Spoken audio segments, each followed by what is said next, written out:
కడప జిల్లాలో మైదుకూరు నియోజకవర్గం బ్రహ్మంగారి మఠం మండలంలో పలువురాలపల్లె గ్రామ పొలం 1938 సర్వే నంబర్లో దాదాపు 153 ఎకరాలు, పాపిరెడ్డిపల్లె గ్రామ పొలం సర్వే నంబర్ 418లో 23 ఎకరాలు, అంటే దాదాపు 176 ఎకరాలు ఎకోరియన్ అనేటువంటి సోలారు ఎనర్జీ సంబంధించినటువంటి కంపెనీకి ఈ సోలార్ పవర్ జనరేషన్ కోసం అని చెప్పి ప్రభుత్వం కేటాయించింది. అయితే పలువురాలపల్లెకు సంబంధించినటువంటి దళితులకు ఇదివరకే 2007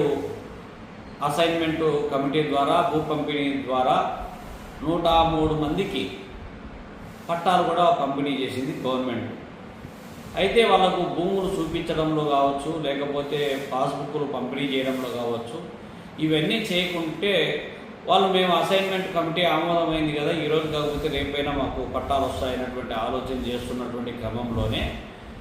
ఇవాళ గవర్నమెంట్ చేసినటువంటి నిర్ణయం ఏదైతే ఉందో ఆ నిర్ణయం వల్ల 103 ఫ్యామిలీస్ భూమికి దూరమయ్యేటువంటి ప్రమాదంలో పడిపోయింది. ప్రభుత్వమేమో ఎన్నికలప్పుడు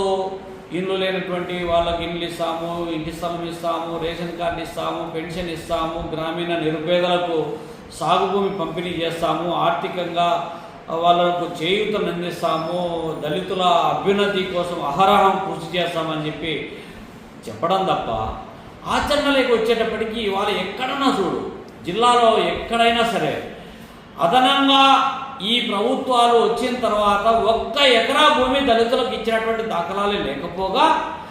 దళితుల చేతుల్లో ఉన్నటువంటి దళితులకు చట్టబద్ధంగా కేటాయించినటువంటి భూములపైన టార్గెట్ చేసుకొని ఇవాళ వ్యాపారానికి బరి తెగించేటువంటి పరిస్థితి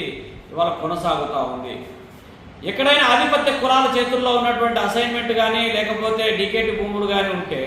వాళ్లకు ప్రతి సంవత్సరము గుత్త చెల్లించి ఆ లీజు అగ్రిమెంట్ ప్రాతిపదికన సోలారు లేకపోతే ఇతర ప్రయోజనాల కోసం సేకరించేటువంటి పరిస్థితి ఉంటే, కానీ దళితుల విషయంకి వచ్చేటప్పటికీ ఎలాంటి నోటీసులు లేకుండా, ఎలాంటి హెచ్చరిక లేకుండా, ఎలాంటి పరిహారం లేకుండా, ఎలాంటి సహాయం లేకుండానే అడ్డగోలుగా భూములు తీసుకోవడం అనేటువంటి చాలా దుర్మార్గపూరితమైనటువంటిది.